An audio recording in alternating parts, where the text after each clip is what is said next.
जब out of syllabus paper आ जाए ना तो यही हाल होते हैं। आप मुझ पे ना रहें, मैं भी आप कहें कि मैं बाइसनेस से काम ले रहा हूँ, सही इन्फॉर्मेशन नहीं दे रहा, आप फौरी तौर पे इलेक्शन कमीशन की वेबसाइट पे जाएं और देखें कि कितनी बड़ी इनसे जो है वो जो क्या ब्लंडर्स हुए हैं। आप कह लें कि बेवकूफ़ाना तरीके से इलेक्शन कमीशन ने रिजल्ट जो अपनी वेबसाइट के ऊपर लगाए हैं, जो कि अगर अगर कोई भी जज इसके ऊपर बैठ गया तो ये सारी सीटें जो हैं उड़ा के रख देगा और मुस्लिम लीग नून जो है फिर फंस जाएगी। अब ये जरा देखें, छोटी सी कैलकुलेशन है, आप जल्दी से जो इलेक्शन कमीशन की वेबसाइट के ऊपर जाएं और लाहौर की सीटें सिर्फ आप चेक कर लें।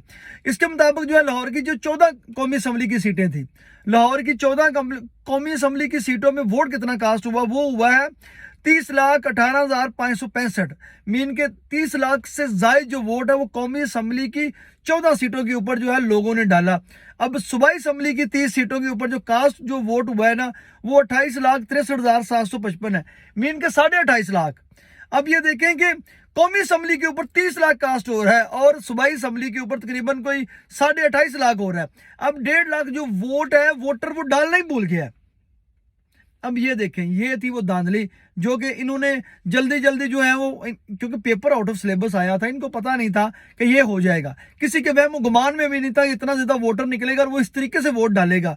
तो उसके लिए जो पहले जो भी हुआ था, ये जो सारा जो पेपर था ना, ये जो ज़्यादा पीटीआई के वोट डल गया, लोगों ने वोट डाल दिए और इन्होंने क्या किया, इन्होंने एक गलती से ये हुई कि फॉर्म 45 जो था वो जल्दी जल्दी लोगों को दे दिए, वो लोगों को दे दिए। जब रिजल्ट इकट्ठे किए तो जो इनकी अपनी टीम थी वो हार रही थी, तो फिर फॉर्म 47 के ऊपर जो है फॉर्म 45 के रिजल्ट का रद्दोबदल किया गया, जो कि फॉर्म 45 तो इन्होंने पहले दे दिए थे, तो वो पंगा पड़ गया।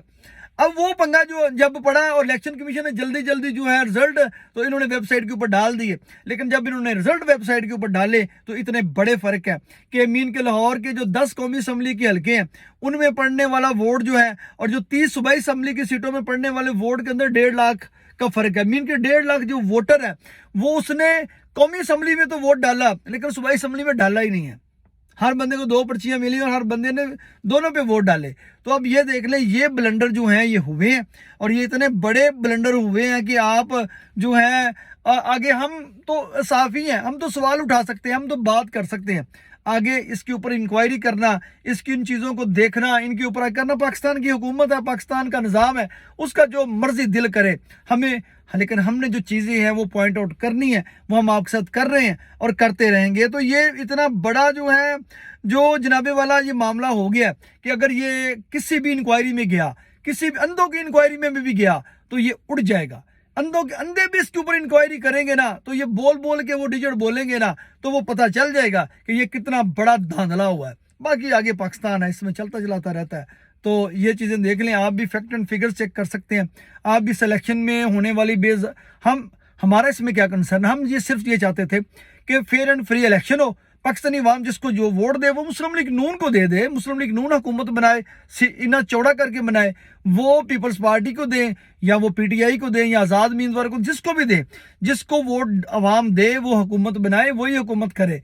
किसी लाडले को ये पाकिस्तान अब इसका जो है मुतहम्मल नहीं हो सकता। पाकिस्तान जो 2018 में किया गया वो अब उससे बदतर जो है अगर आप 2024 में करेंगे तो हमने हिस्ट्री में कोई सबक नहीं सीखा। हमारे लिए मसाइल जो पहले से बढ़ेंगे, अवाम के लिए मुश्किलात बढ़ेंगी, हमारी जो जिंदगियां जीर्ण होंगी, हमारे बच्चों की तलीम जो है वो उसका खात्मा होता जाएगा, एजुकेशन हमसे छिन जाएगी, रोजगार के मौके छिन जाएंगे, जो है बिजली के बिल और दूसरे यूटिलिटीज बिल जो है वो और बढ़ जाएंगे। तो इससे पाकिस्तानी अवाम जो है पहले उसका बुरा हाल है, लेकिन अगर फेयर एंड फ्री इलेक्शन ही करवाने के बाद एक अच्छी गवर्नमेंट ही ना बन पाई, जिसके पास अवामी मैंडेट ही नहीं होगा, जो चोरी करके इलेक्शन आएगी तो फिर वो अवाम के मुताबिक पॉलिसीज नहीं बनाएगी, तो फिर वो उन्हीं के मुताबिक बनाएगी जिन्हीं के लिए उन्होंने ये सब कुछ किया।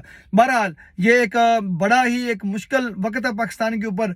हम पाकिस्तानी अदारों से ये अपील करते हैं कि जनाब कुछ तो इसके ऊपर एक्शन लें। सुप्रीम कोर्ट ऑफ पाकिस्तान जो है इन बेज़ाब्तियों के ऊपर उन्होंने वर्किंग शुरू कर दी है। हम आए, ہم پاکستان کے نظام عدل سے مایوس نہیں ہیں، ہم چاہتے ہیں کہ وہ اپنی کارکردگی دکھائے اور یہاں پر عوام کو ریلیف دے، عوام کے ووٹوں کے اوپر پڑنے والا جو ڈاکہ ہے اس کو جو ہے وہ بچائے، اور پاکستانی عوام نے جس کو ووٹ دیا ہے اسی کی صندوقڑی میں سے نکلے، اسی کو ملے، اور جو الیکشن جیتا ہے، جس کو زیادہ سیٹیں ملی ہیں اس کو عوامی مینڈیٹ ملنا چاہیے۔ عوامی مینڈیٹ لے کے آئے گا تو وہ عوام کے مطابق پالیسیاں بنائے گا۔ اگر جس کے پاس عوامی مینڈیٹ نہیں ہوگا، اس نے چوری کیا ہوگا، تو آپ سوچیں پھر وہ پالیسیاں کس کے لیے بنائے گا۔ تو مجھے دیں اجازت، اللہ حافظ۔